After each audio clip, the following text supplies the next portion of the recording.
গল্পকথন by Kallol chapter 2-তে আমাদের আজকের নিবেদন সমরেশ বসুর লেখা ফটিচার।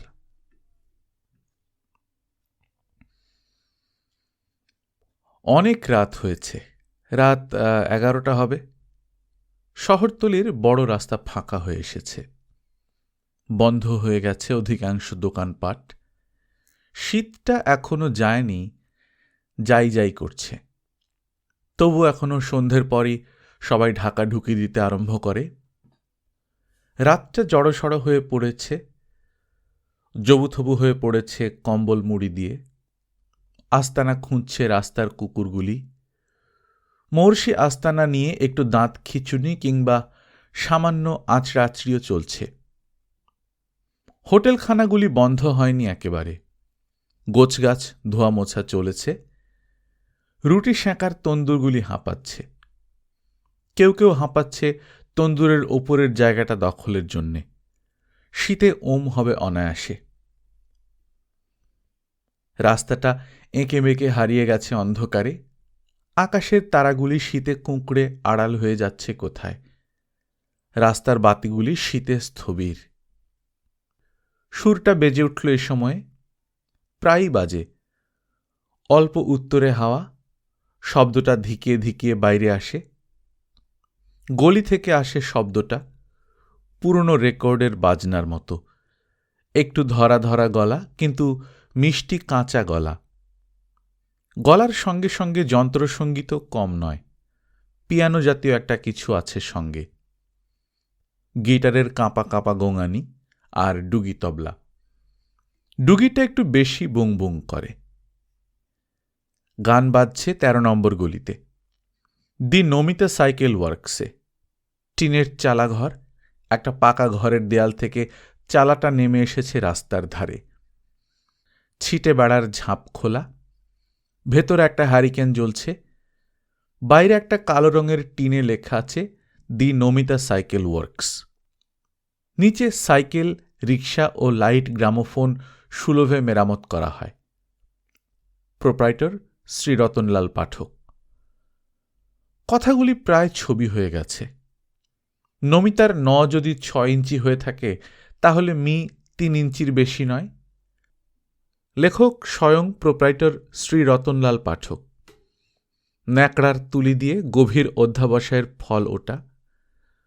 মরচে পড়া টিনের চালার সঙ্গে মেশামেশি করে আছে, বিশেষ কারুর নজরে পড়ে না। চেনা বামুনের পইতে অপ্রয়োজনীয়, সাইনবোর্ডটা সেই রকম। 4টে সাইকেল রিক্সা চালাঘরটা জুড়ে রয়েছে। একপাশে নড়বড়ে টেবিল, তার উপরে ময়লা খাতা, পেন্সিল, হ্যারিকেন। সামনে একটা টুল, পেছনে পাকা ঘরের দেয়াল। 2টো সিঁড়ি উঠলে বন্ধ দরজা। দরজার নিচে খানিকটা জায়গা মেরামতের জন্য ফাঁকা। ফাঁকা জায়গাটাতে বসে গান হচ্ছে। হ্যারিকেনের আলোতেও বোঝা যাচ্ছে না কটি লোক বসে আছে। যেখানে একজোড়া ঠ্যাং, ঠিক তার নিচেই একটি মাথা। মাথার পাশেই আবার একটা পিঠ কিংবা বুক। এই মানুষের পিণ্ডটা প্রদক্ষিণ করলে টের পাওয়া যায় জনাচারেক জড়াজড়ি করে আছে। 3 জন মুখে হাত দিয়ে সঙ্গত করছে বিচিত্র স্বরে। ঠোঁট আর জিভেই তাদের যন্ত্রসঙ্গীত। বাকি একজন গান করছে। হঠাৎ শুনলে মনে হয় পুরনো রেকর্ড বাজছে। গানটা যখন জমে উঠেছে, তখন পাকা ঘরের দরজাটা খুলে গেল। বেরিয়ে এলো রতনলাল। আরেকটি মুখ উঁকি মারল দরজার আড়াল থেকে। মেয়ে মুখ, এক মাথা রুক্ষ চুল, খসা ঘোমটা আর ছোট ছোট চোখ। এক মুহূর্ত তাকাতেই দরজাটা বন্ধ হয়ে গেল। গান বন্ধ হল না, সুরটা স্তিমিত হলো একটু। জট পাকানো মানুষের পিণ্ডটা একটু নড়ল। 8টি চোখ রতনলালকে দেখল একবার। আবার গান হতে লাগলো পুরো দমে, রীতিমতো ভাব দিয়ে দিয়ে। সাথী ছোড় গই আব কাহা বাসরা আপনা। রতনলাল ঘাড় কাঁত করল, চোখ বুজে মাথা নাড়ল বার কয়েক। কেঁপে কেঁপে উঠল লোমহীন ভ্রুজোড়া। মনে হলো গানের সমজদার সে, খুঁটে খুঁটে বিচার করছে যেন। মোটা শরীরটা দুলছে। শীতে বিশেষ কাবু নয়, বোঝা যাচ্ছে। গায়ে একটি মাত্র শার্ট, তাও বুক খোলা। চুলগুলি উল্টে পড়তে গিয়ে থমকে আছে যেন। কাপড় পরেছে মালকোচা দিয়ে। গানে বাধা না দিয়ে সে এসে বসল তার টুলে। গান শেষ হল। গাইয়ে বাজিয়ে দল বসল সারি সারি। রতনলাল চোখ বুজেই বলল, বাহ, চমৎকার, পয়সা দিলে শোনা যায় না এরকম।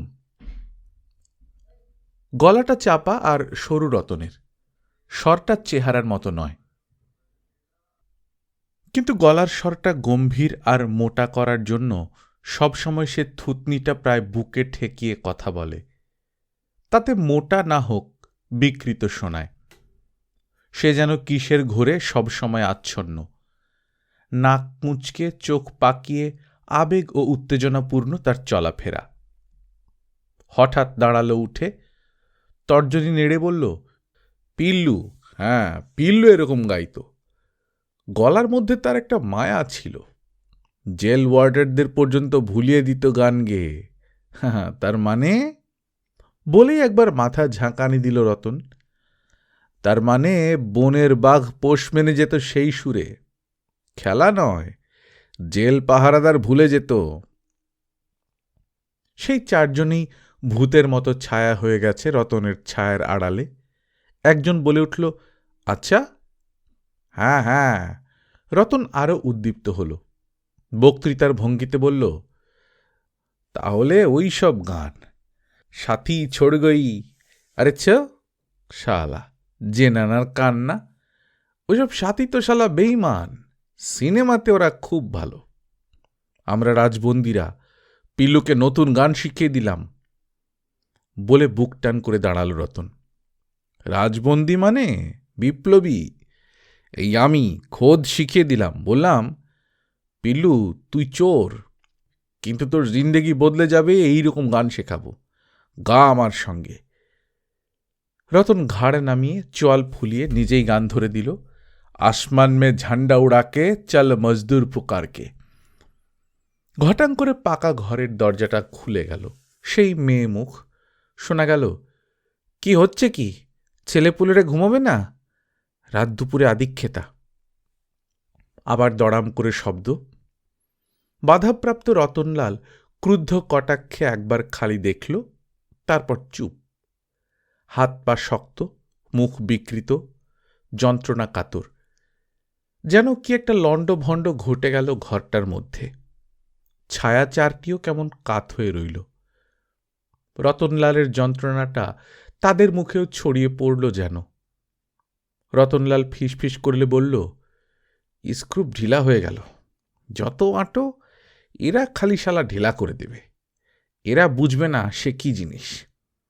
সেই গানের জেলের দরজা কাঁপত থরথর করে। বুকের মধ্যে আগুন জ্বলে উঠত মায়েরি। মনে হতো মজদুর রাজ কায়েম হতে যাচ্ছে। হ্যাঁ, সেই গান গাইতে হবে, বিপ্লবের গান। চারটে ছায়া গায়ে গায়ে মিশে হাঁ করে তাকিয়ে রইল। ধক ধক জ্বলতে লাগলো রতনের চোখ। বলল, দুবে ইঞ্জিনিয়ারিং ওয়ার্কসের মিস্ত্রি ছিলাম আমি, মজদুর। আমি জানি মজদুর কি চায়। দেখ, আমি সেই জন্য জেল খেটে এলাম, নয় কি? ছায়া চারটে প্রায় একসঙ্গে কলের পুতুলের মতো বলে উঠল, হ্যাঁ। রতন গলাটা যথাসম্ভব মোটা করে বলল, আমি বামুনের ছেলে। আমার বাপ কেরানি ছিল, আমি মজদুর হয়েছি। মানুষ এইরকম ধাপে ধাপে আজ নেমে যাচ্ছে। বউয়ের গয়না বেচে ধার করে আমি একটা একটা করে রিক্সা কিনেছি। কেন? না, পেট চালাতে হবে। কিন্তু এসব কিছুই থাকবে না। আমি তো জান দিয়ে দেব। হকচকিয়ে গেল চারটে মানুষ। ধুলো মাখা উস্কো খুস্কো চারটে শীতার্ত জবুথবু ভূতের মতো। রতনের ছায়ার আড়ালে চোখগুলি গোল হয়ে উঠল তাদের। মুখগুলি হাঁ হয়ে গেল। রতনের মনে হল সে হা হা করে হেসে উঠবে, কিন্তু উঠল না। বলল, একদিন তো দিতেই হবে জান।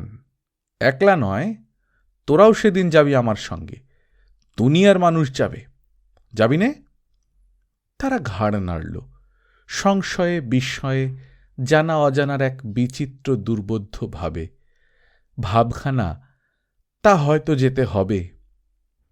হ্যাঁ যাবি, যেতে হবে লড়াইয়ের ময়দানে, তখন গাইতে হবে ওই রকম করে। আরও হয়তো কিছু বলতো রতন। 12টার ঘণ্টা বেজে উঠল ঢং ঢং করে। সে তার টুলে বসল আবার, পেন্সিলটা নিয়ে শীষটা জিভে ঠেকালো বার কয়েক, যেন তাহলে লেখাটা ভালো হবে। তারপর ঝুঁকে পড়ে খাতায় বড় বড় করে লিখল, আজিব দুনিয়া, এগিয়ে চল, কোন পথে। এগুলি তার রিকশার নাম। সাইনবোর্ডটা সে নিজে লিখেছে, কিন্তু এগুলি সে খরচা করে লিখিয়েছে রিকশার গায়ে। এই অঞ্চলে শুধু তার রিকশাতেই নাম আছে, আর কারুর নেই। এখন তার অন্য কাজ, তবু ভাবভঙ্গি, কথায়, সুরে কোথাও পরিবর্তন নেই। ডাকল, আজিব দুনিয়া। রোজের 1 টাকা, বকেয়া 5 টাকা 6 আনা। অর্থাৎ আজিব দুনিয়ার চালকের কাছে সে পাবে রোজকার 1 টাকা, আগের বাকি 5 টাকা 4 আনা। আজিব দুনিয়া এগিয়ে এলো মাথা চুলকোতে চুলকোতে, নড়বড়ে টেবিলটার উপর রাখল একটি টাকা। রতন এক মুহূর্ত অপেক্ষা করে তার দিকে কটমট করে একবার তাকালো। তারপর, এগিয়ে চলো, রোজের 1, বকেয়া 12 টাকা। এগিয়ে চলো এগিয়ে এলো। প্রথমে দিল 1 টাকা, তারপরে আনি দুয়ানি সিক্কি মিলিয়ে দিয়ে বলল, বকেয়া 3.5 রুপয়া। রতনের লোমহীন কোঁচকানো ভ্রু একটু শটান হচ্ছিল। তার আগেই এগিয়ে চলো গায়ের ন্যাকড়া জাতীয় চাদরটি ভালো করে জড়িয়ে বলল, 2টো স্পোক টুটে গেছে। অর্থাৎ 2টি স্পোক খরচাটা রতনের, ভাঙাচোরা মালিকের দায়। অবশ্য ভাঙাচোরা যদি আবার ন্যায্য হয়। ভ্রুর চামড়া তেমনি বেঁকেই রইল রতনের। নাকের চামড়া কুঁচকে পাটা দুটো ফুলল আর একটু। ডাকল, কোন পথে? 1, বকেয়া 1.5। কোন পথের পা উঠছে না। উদয়ের পথে ধাক্কা দিতে প্রায় হুমড়ি খেয়ে এসে পড়ল সামনে। বয়সটা তার একটু বেশি, গোঁফ জোড়া পাঁশুটে হয়ে গেছে, চোখ পিটপিট করে ট্যাঁক হাতড়ালো খানিকক্ষণ, তারপর 8 আনা বার করে টেবিলে রেখে মাথা নিচু করল। রতনের উত্তেজিত মুখে দুরন্ত ঘৃণা। বোধহয় আধশোয়া চুলগুলিও খাড়া হয়ে উঠল, কিন্তু কিছু বলল না। 8 আনা জমা করে সবে উদয়ের পথেকে ডাকবার উপক্রম করেছে। কোন পথে বলল, চেইন থোড়া টাইট হয়ে গেছে, তেল মেরে ঢিলে করতে হবে। সেটা অবশ্য তেমন কিছু খরচ নয়, তবু রতনের গায়ে যেন ছুঁচ বিঁধল। তার কথার মাঝেই সে ডাকল, উদয়ের পথে 1, বকেয়া 4 আনা, একটা বেল খোয়া গেছে, তার দাম 1.5 টাকা। উদয়ের পথে ছেলে মানুষ বলা যায়, বয়স বছর 16, সবে লোম গজিয়েছে গালে। একটা বেল তার গাড়ি থেকে চুরি হয়েছে কিছুদিন আগে। এই শীতে তার গায়ে একটা গেঞ্জি শুধু, কণ্ঠার হাড়গুলি ঠেলে উঠেছে। 1 টাকা দিয়ে সে বলল, রোজ টাকা, বকেয়া 4 আনা কাল, বেলের দাম আপোস পরশু হবে। জিভে বার কয়েক পেন্সিল ঠেকিয়ে সে যোগ করল, তারপর ফিরল। সাংঘাতিক মুখের অবস্থা, যেরকম মুখে সে এর আগে কথা বলেছে, কিন্তু কথা বলল চাপা গলায়।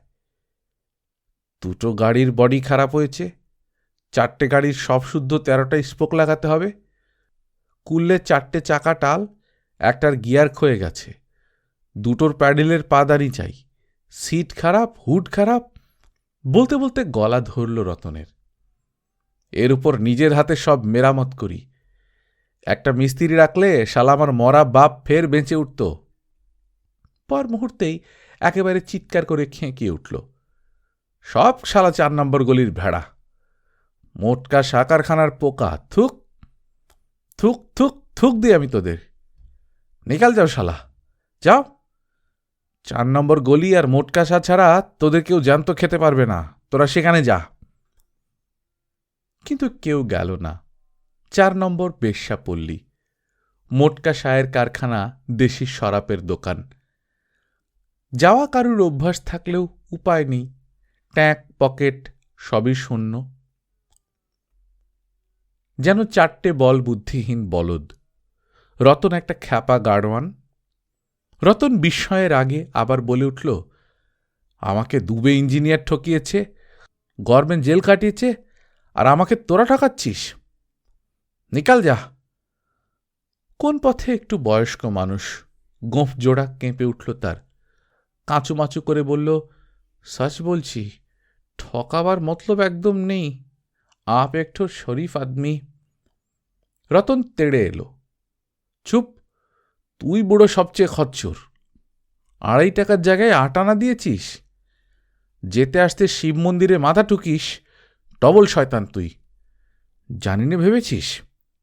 যে ঠাকুর মানে সে হয় সবচেয়ে পাজি, মজদুরের দুশ্মন। নইলে এই বয়সে গোঁফ চুমড়ে গিটার বাজাস মুখ দিয়ে? বলে গিটারের শব্দ অনুকরণ করে ভেঙচে উঠল। উত্তেজনায় সে বসল, দাঁড়াল, আবার বসল। কোন পথে কাঁপতে লাগল শীতে। এতক্ষণে উত্তরের বাতাসটা আবার বইতে আরম্ভ করেছে।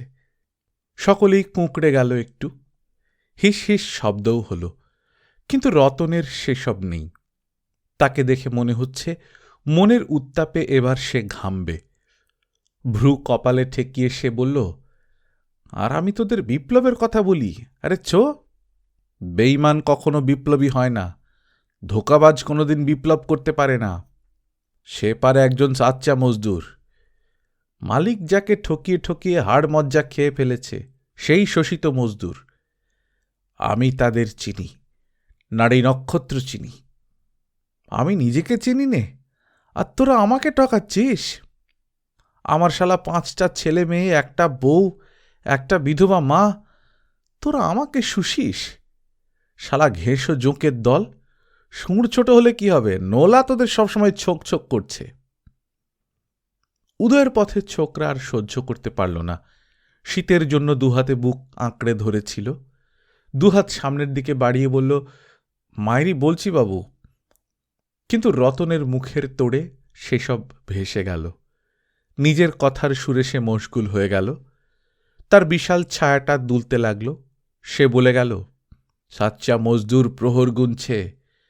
দম আটকার অন্ধকার রাত তার টুটি টিপে ধরতে আসছে। কখন কখন ভোর হবে, অত্যাচারের অবসান হবে, আসবে সেই। চেপে এলো, কেঁপে কেঁপে উঠল রতনের গলা। যেন গোলাপি নেশায় তেজিয়ান হয়ে উঠতে লাগল সে। 4টে লোক ভড়কে গেল একেবারে। নিস্তব্ধ ঘর, রিকশা, যন্ত্রপাতি সব যেন অবাক বিস্ময়ে এই দিকেই তাকিয়ে আছে। রাত্রিটা গেছে স্তব্ধ আড়ষ্ট হয়ে। 4টে লোক যেন এক বিচিত্র ছায়া জগতে এসে বড় বড় চোখে তাকিয়ে রইল রতনের দিকে। যেন সত্যি কোনো করাল রাত্রি থাবা মেলে আসছে চারদিক থেকে। ঠিক এই সময়েই আবার ঘটাং দরজা খুলল। সেই মুখ এবার আরো ক্রুদ্ধ। শোনা গেল আরো তীব্র গলা, অনেক রাত হয়েছে, এবার শুতে হবে না? থেমে গেল সরু গলার সুতো কাটা। একটা ধাক্কা খেয়ে হেঁচকি উঠে গেল রতনের গলায়। 4 জনের সঙ্গে তার চোখাচোখি হল। তারপর একে একে সব বেরিয়ে গেল চালাঘর থেকে। বাইরে গিয়ে ঝাঁপটা ঠেলে দিল। রতন যন্ত্রের মতো তালা বন্ধ করে দাঁড়াল। যেন কোনো নিশির মোহ ঘিরে ধরেছে তাকে। যে কথা বলছিল যেন তার খেই খুঁজছে। এ প্রায় প্রত্যহের ব্যাপার। ওরা 4 জন বেরিয়ে একসঙ্গে এগুলো। কারো মুখে কোনো কথা নেই। 4 জনে জড়াজড়ি করে পরস্পরের গরমে ওম করতে করতে চলল।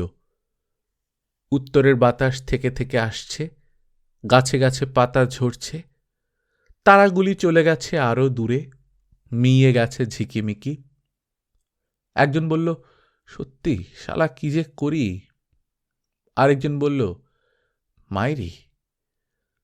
কোন পথে বুড়ো বলে উঠল, সাচ বলছি, কত সোচলাম কি যে আজ পুরো বকেয়া জরুর মেটাবো, মগর হলো না।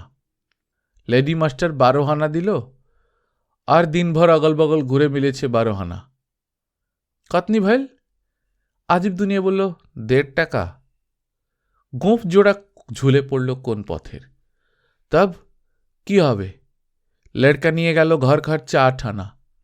চা বলা পাবে 2 টাকা, ছিনে নিল 8 আনা, আর 8 আনা।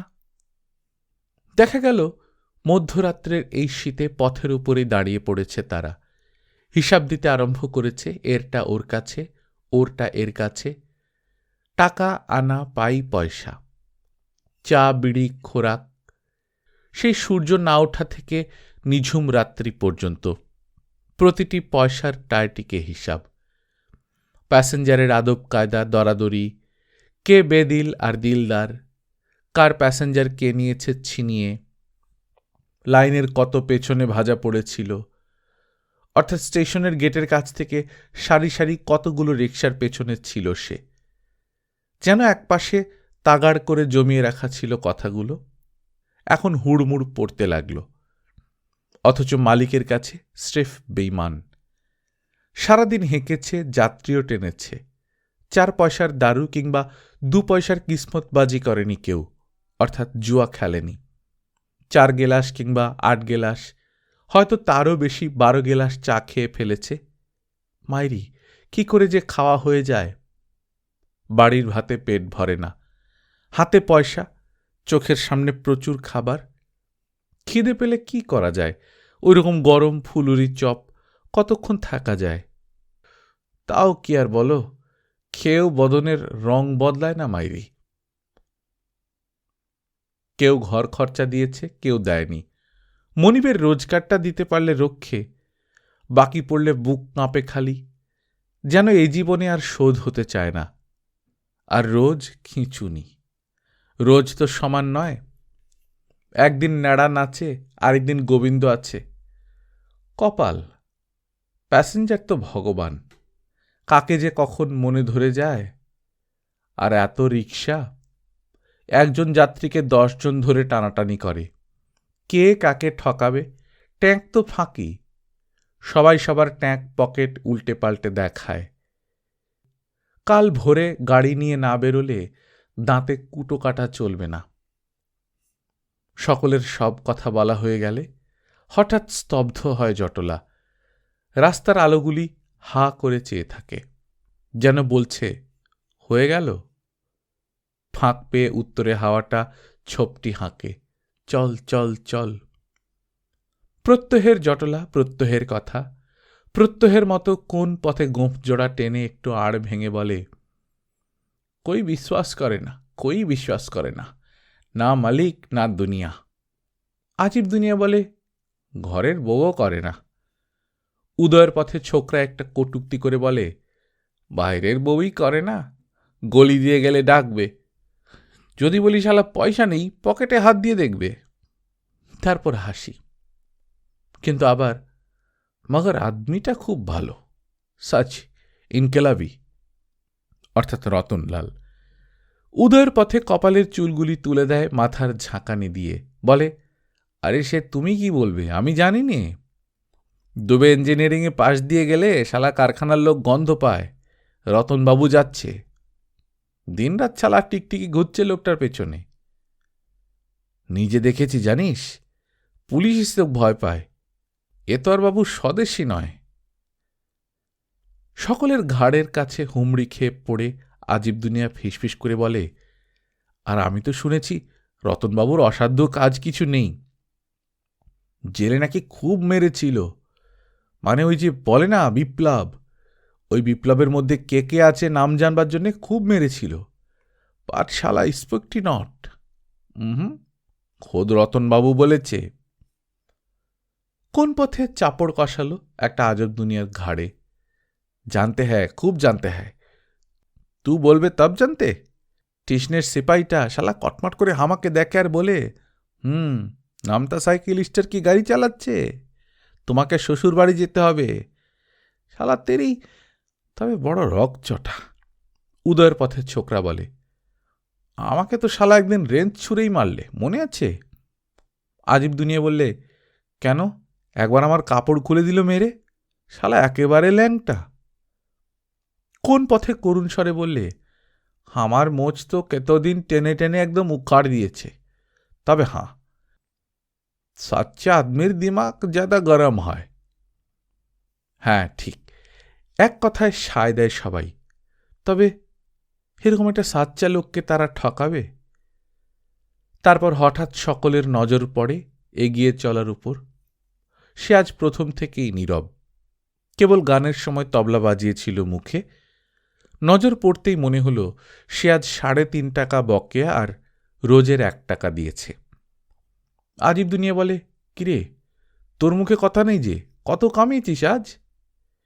এগিয়ে চলো 2 উরুতের মাঝে হাত ঢুকিয়ে কুঁজো হয়েছিল, বলল, মালিক 4.5, ঘর খরচা 1.5, 6, ইধার উধার খরচা 1, 7, এখন পাকিট ফাঁক। 7 টাকা, কিন্তু কেউ হেসে উঠল না, কথা বলল না। একদিনে 7 টাকা রোজগার হলে কথা বলা যায় না, তারা জানে।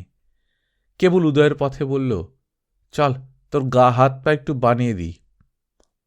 ঘাড় নেড়ে বলল, না, একটু মাল না হলে হাত পা ছাড়বে না। শালা সব ছোট হয়ে গেছে মাইরি, শরীরটা বিলকুল। হঠাৎ সকলেই কেমন কুঁকড়ে যায়। সত্যি শরীরের প্রতিটি অঙ্গ প্রত্যঙ্গ প্রতিদিন একটু একটু করে ছোট হয়ে যাচ্ছে। তবু উদয়ের পথে তাকে হাত ধরে টেনে নিয়ে চলল, বলল, হ্যাঁ, মালের দোকান তোর জন্য এখন খুলে রেখেছে। কোন পথে বুড়ো হেসে বলল, দোকানটা থোড়া শুকে যা, জাম ছাড়বে। আজিব দুনিয়া বলল, সিরেফ বিপ্লব, বিপ্লব করে দিতে হবে, নইলে ছোট হতে হতে আজিব দুনিয়া একেবারে পিঁপড়ে হয়ে যাবে। কথার শেষে কোন পথে বুড়ো মুখে হাত চাপা দিলে আর কাঁপিয়ে কাঁপিয়ে সুর করে বাজিয়ে দিল একটা চেনা গানের কলি। এও প্রত্যহের, সবই প্রত্যহের।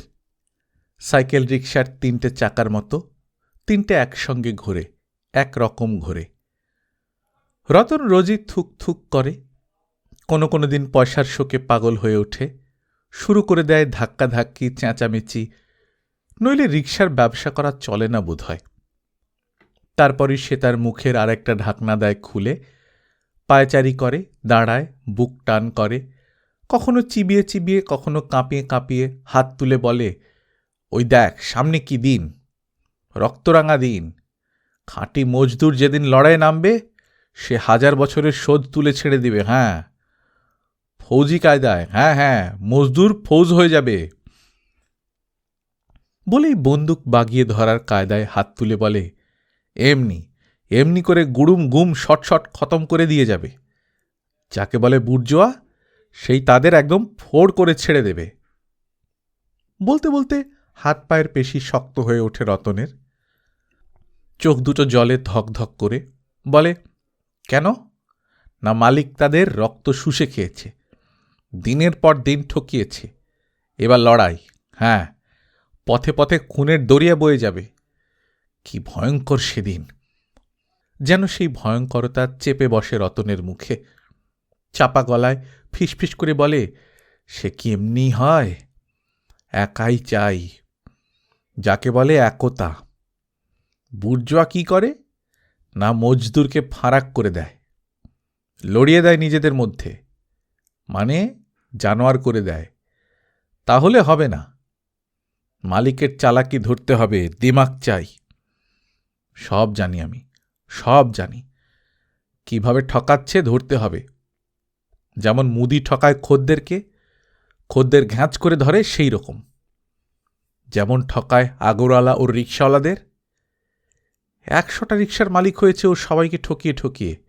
এইসব বলতে হবে, বোঝাতে হবে সবাইকে। তারপর ময়দানে নামতে হবে। বিপ্লব এমনি হয় না, জেলে যেতে হবে, ফাঁসি যেতে হবে।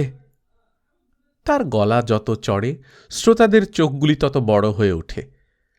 নমিতা সাইকেল ওয়ার্কসের বেড়ায় কাঁপতে থাকে তাদের ছায়াগুলি।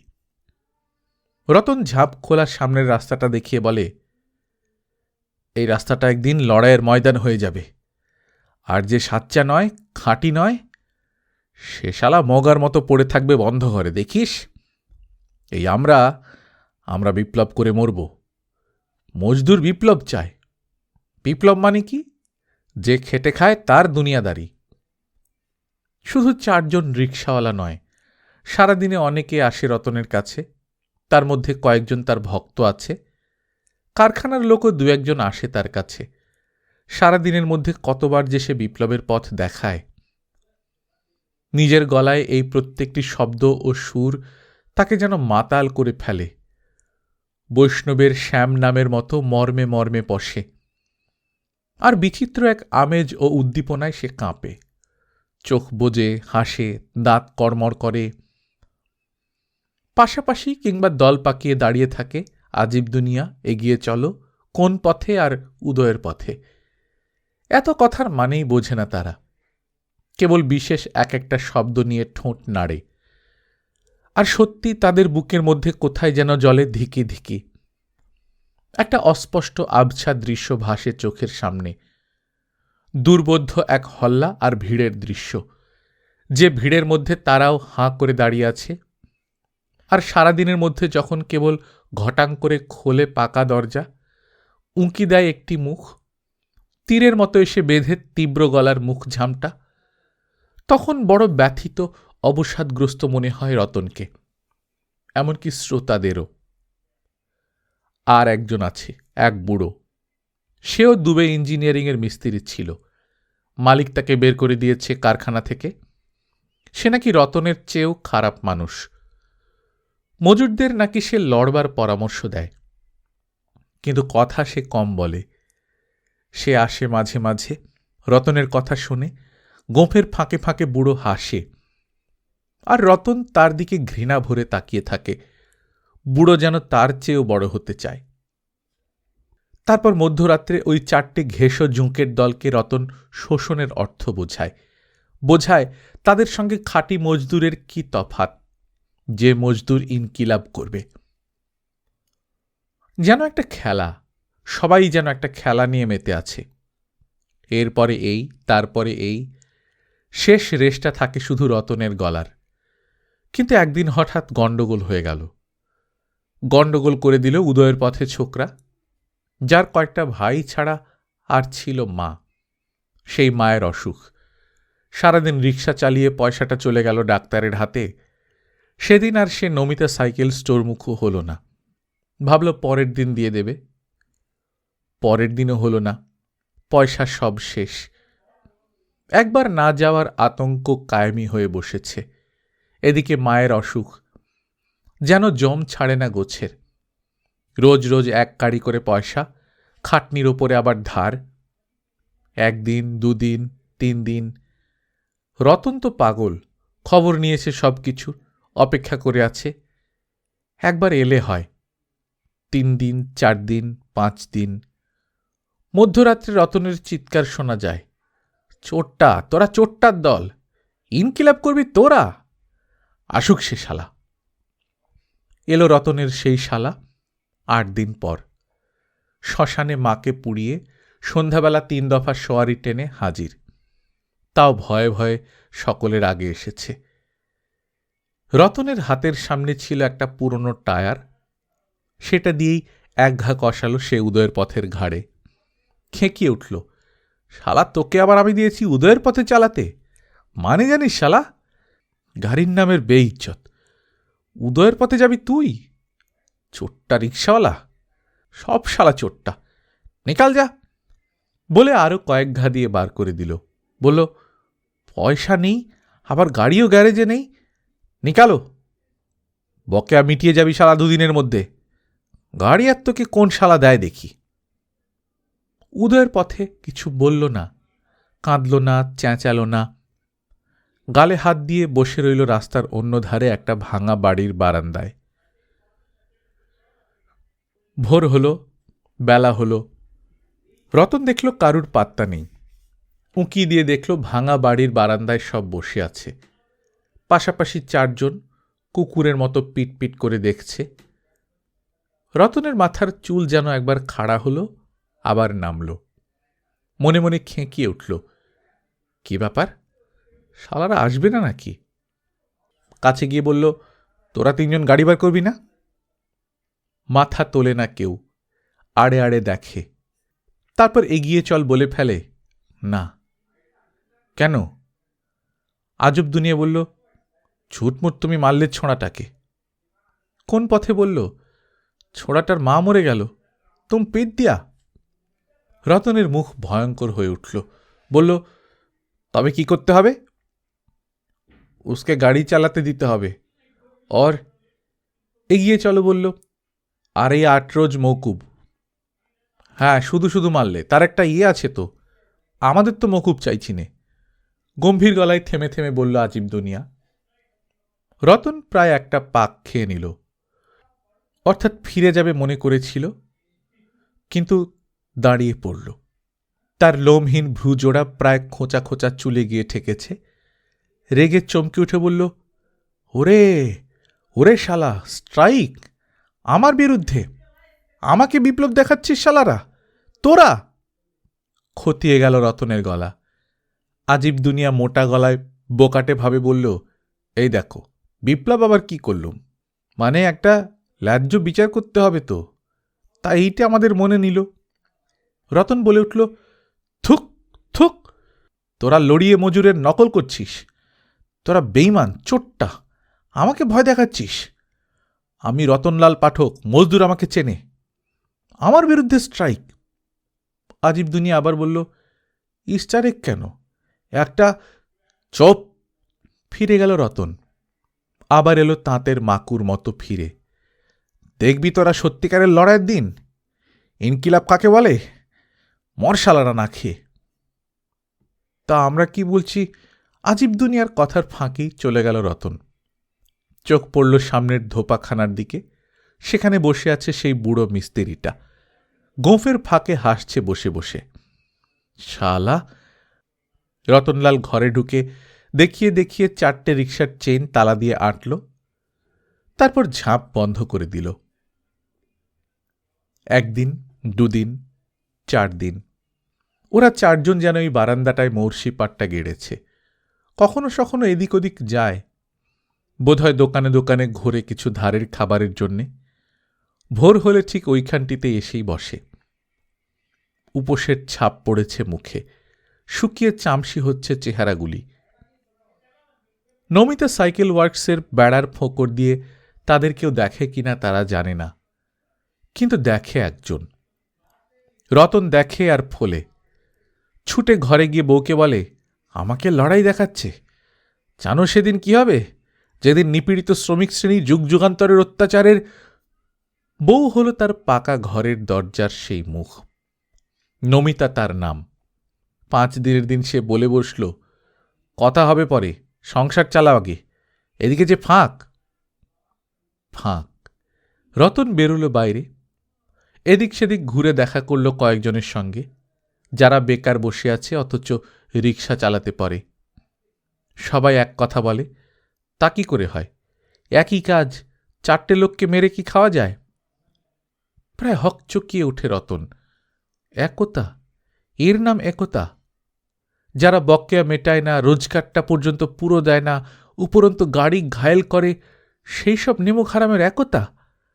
আরে চ ভাবে, কি বিভৎস আর কুৎসিতদের লড়াইয়ের কায়দা!